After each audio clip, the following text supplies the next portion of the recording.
के तपाईंको शरीर बारम्बार चिलाउँछ? सावधान। यो साधारण एलर्जी मात्रै नहुनसक्छ। कहिलेकाहीँ शरीरले भित्रको गम्भीर रोगको चेतावनी सङ्केत दिइरहेको हुन्छ।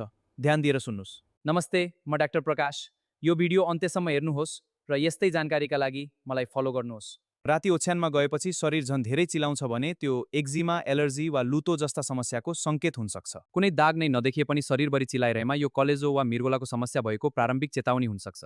किनकि मेडिकल अध्ययन अनुसार कलेजोको रोगमा पित्त पदार्थ जम्मा हुँदा गम्भीर चिलाउने समस्या देखिन्न। सुगर भएका व्यक्तिमा चिनी नियन्त्रण बाहिर हुँदा छाला सुक्खा भएर पनि चिलाउने समस्या बढ्न सक्छ।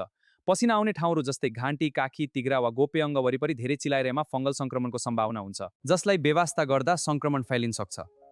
त्यस्तै मानसिक तनाव वा चिन्ताले पनि स्किन नर्भ ट्रिगर गरेर शरीर चिलाउने अवस्था सिर्जना गर्न सक्छ।